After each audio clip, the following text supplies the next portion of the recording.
Hello, welcome to my channel and welcome to another blog. তো এটা হলো আমার আগের ভিডিওর কন্টিনিউশন। যারা এখনো লালগঞ্জ ভিডিও দেখোনি তারা প্লিজ গিয়ে আমার আগের ভিডিও দেখে নাও, তাহলে আর বুঝতে পারবে, বেটার আন্ডারস্ট্যান্ডিং হবে। তো সেকেন্ড দিন সকালবেলাটা এরকম একটা ভিউ দিয়ে স্টার্ট করতে খুবই ভালো লাগছিল।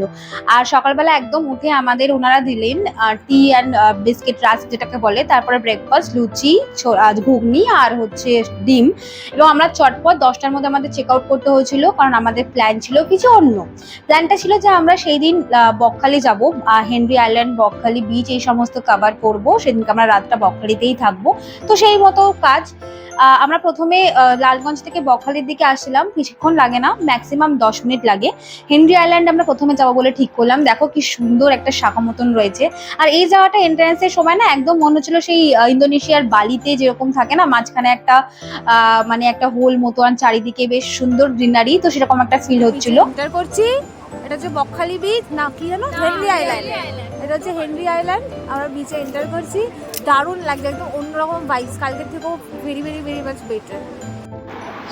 সকাল 11টার সময় কাঠ ফাটা রোদ্দুরে আমরা ছাতা নিয়ে বেরিয়ে গেছি বকখালি সি বিচ দেখতে। এত রোদ, ছাতা নেবো তাও আমাদের দেখতে যেতে হবে সি বিচ। আর প্রচুর ট্রাভেলাররাও ছিল, টুরিস্টরাও ছিল। দেখো আমরা বিচের দিকে হেঁটে যাচ্ছি।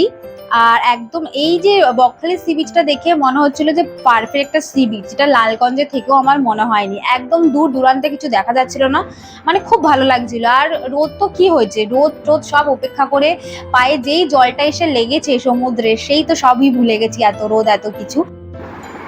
অনেকক্ষণ মোটামুটি আমরা নদী জলে থাকার পর যখন উঠলাম তখন পায়ে ভীষণ জোরে ছ্যাঁকা লাগছিল। এরপর আমাদের গন্তব্য ছিল যে আমরা লাঞ্চ করে নেবো, 12টা সাড়ে 12টা বেজে গেছে, এবং প্রথমেই হোটেল খুঁজবো। তো সেই মতোই কাজ, একটা মাঝখানের একটা হোটেল দেখে বকখালি সি বিচের কাছে আমরা লাঞ্চ করতে ঢুকলাম। আমরা অর্ডার করেছিলাম হচ্ছে ফিশ, একটা কম্বো ফিশ থালি, যেখানে ভাত ছিল, ডাল ছিল, আর একটা সবজি দিয়েছিল। আর রুই মাছের থালি একটা অর্ডার করেছিলাম, তো রুই মাছ দিয়েছিল।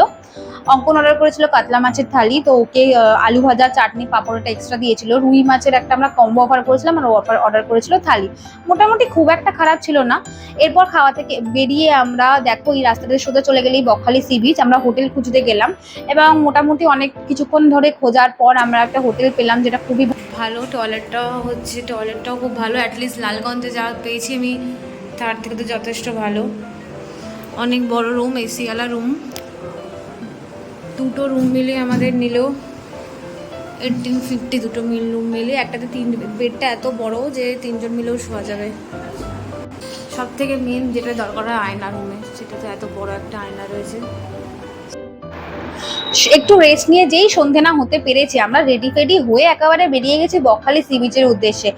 আর দেখো এই যে এতগুলো টোটো দাঁড়িয়ে, মোটামুটি এই সমস্ত টোটোগুলোই টুরিস্টদের আনা নেওয়া করে।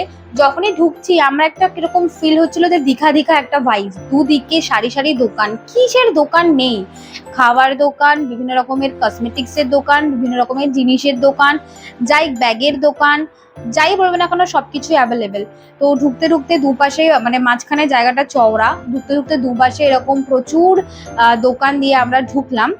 এবং ঢুকেই দেখলাম যে সি বিচে ঢুকতেই প্রচুর খাবারের দোকান চারিদিকে। এটা আমার আইডিয়া ছিল না কি নেই ওখানে। ভেলপুরি, পাপড়ি চাট, আইসক্রিম, ফুচকা, মাছের তো প্রচুর দোকান। তারপরে হচ্ছে সব কিছু রয়েছে। আর দেখো চেয়ার দিয়ে এখানে খুব সুন্দর করে সন্ধ্যাবেলা যাতে টুরিস্টরা এসে উপভোগ করতে পারে এই অ্যাম্বিয়েন্সটা, তো সেই জন্য চেয়ার দিয়ে বসানো চেয়ারগুলো লাগানো, যে চেয়ারে বসে টুরিস্টরা মোটামুটি উপভোগ করতে পারবে। আমরা চেয়ারে বসিনি, আমরা কিছুটা দূর হেঁটে হেঁটে গেছিলাম, মোটামুটি বেশ অনেকটাই হেঁটে চলে গিয়েছিলাম ভিউটা দেখার জন্য। বাট বিচের কাছে যেতে দিচ্ছিল না, তার কারণ হচ্ছে বিচের কাছে গেলে বাঁশি বাজাচ্ছিল যে বিচের কাছে এখন সন্ধ্যা হয়ে গেছে, যাওয়া যাবে না, সানসেটের পর আর বিচের কাছে যাওয়া যায় না। প্রথমে আমার খুব ভেলপুরি পাপড়ি চাটের দোকান থেকে পাপড়ি চাট খেতে ইচ্ছা হলো, তোমাকে টেস্ট করতে দিয়েছি। কি বেশি, নুনটা একটু বেশি। এটা হচ্ছে গরু, বকখালিতে গরু খুব বিখ্যাত, যেখানেই যাচ্ছি পিছনে যাচ্ছে। আর এখানে গরু বিশেষত্ব হচ্ছে এটা আমিষ খায়, সিরিয়াস কথা, আমিষ খায়, মাংস দিলে মাংস খাবে। 50 টাকা দাম নিয়েছিল পাপড়ি চাটটার, তো মোটামুটি অ্যাভারেজ ছিল। নারকেল ফারকেল দিয়ে ঘুগনি ছোলা গুলো দিয়ে তৈরি করেছিল। এখানকার কলকাতার পাপড়ি চাটের ছোলা দেয় না, বাট এখানে দিয়েছিল, তো অ্যাভারেজ ছিল। এবার আইসক্রিম দিয়ে দোকান দেখি আমি তো ছুটতে গেলাম আইসক্রিম কিনতে।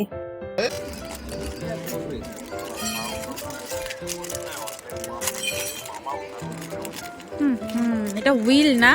ও আবার ভালোই হলো। ইয়েস, এটা হুইল। সারাক্ষণ নিজে নিজে খেয়ে নেয় আগে। কেন? আমার খাবার, আমার খাবার এটা দে আমাকে। কি কি আছে? তোপসে আছে, কমপ্লিট আছে, ভেটকি আছে, ভোলা ভেটকি আছে, চাইনিজ কমপ্লিট আছে। ভেটকি কত? বকখালি এসেছি বস, আর মাছ খাবো না তা কি হয়? কত রকমের যে মাছ বাবা, এরকম এত ধরনের মাছ আমি জীবনের চোখেও বোধহয় দেখিনি, এবং চোখে দেখা তো দূর, আমি নামও শুনিনি এত ধরনের মাছ ছিল। তো দেখি আবার মনে হচ্ছিল সবই খেয়ে ফেলি। আমরা অর্ডার করেছিলাম পমফ্রেট আর ভোলা ভেটকি, এই দুটো আইটেম।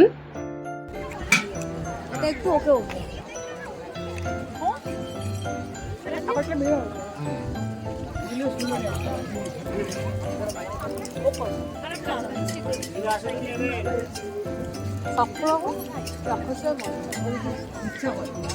খেয়ে যাচ্ছি। খাবার সাথে বললাম তো, নো কম্প্রোমাইজ। খাওয়া দাওয়া করে সি বিচের ধারে বেশ হাওয়া খেতে খুব ভালোই লাগছিল, চারিদিকটা ঘুরে ঘুরে দেখছিলাম। তো ভালো একটা সন্ধে কাটলো বলতে পারো। এরপর আমরা জলদি জলদি রুমে গিয়ে খাবার অর্ডার করেছিলাম, রুটি, রাতের খাবার, পনির আর হচ্ছে চিকেন, এবং তাড়াতাড়ি আমরা খেয়েও নিলাম কিছুক্ষণ সবাই মিলে বসে একসাথে গল্প করার পর। তার কারণ কালকে জলদি জলদি আমাদের ফিরতে হবে কলকাতা, তো সেই মতোই কাজ, তাড়াতাড়ি ঘুমিয়ে গেলাম এবং সকালবেলা মোটামুটি 5টা সাড়ে 5টার সময় উঠে গিয়েছিলাম, বাট বেরোতে বেরোতে গুছিয়ে আমাদের 6টা সাড়ে 6টা বাজে। অ্যাকচুয়ালি চেয়েছিলাম যে প্রচন্ড কড়া রোদটা ওঠার আগেই যাতে আমরা কলকাতা ফিরতে পারি, কারণ 6টা সাড়ে 6টার সময় কলকাতা মানে বেরিয়ে কলকাতা আসতে মোটামুটি 11:30টা তো বাজবে। মাঝখানে একটা এরকম ধাবা পেয়েছিলাম, ব্রেকফাস্টটা সেরে নিলাম এখানেই, জোম্যাটো ফ্যামিলি ধাবা, আমার খুব ভালো লেগেছিল নামটা। তো কেউ খেলো মুড়ি, কেউ খেলো ব্রেড অমলেট, কেউ ফল, কেউ চা বিস্কিট, এরকম ভাবে আমরা কমপ্লিট করলাম আমাদের ব্রেকফাস্ট। এবং আমরা মোটামুটি কলকাতা ঢুকতে ঢুকতে ওই 11টা সাড়ে 11টাই বাজলো। তো আমাদের লালগঞ্জ এবং বকখালি ব্লগটা আজকেই শেষ হচ্ছে, এবং কেমন লাগলো অবশ্যই জানাও আমাদের এই ট্রাভেল ব্লগ। এবং এরকম যদি আরো ব্লগ দেখতে চাও, যে আমি কোথাও গিয়ে ভিডিও করছি বা কিছু কোনো ধরনের ভিডিও দেখতে চাইলে প্লিজ কমেন্টে জানাও। আর এই দুটো ভিডিও কেমন লাগলো অবশ্যই জানিও, আর আগের ব্লগ না দেখে থাকলে প্লিজ গিয়ে দেখে নিও। চ্যানেলটাকে সাবস্ক্রাইব করে দাও প্রথমেই, আর লাইক করো, কমেন্ট করো। বাই।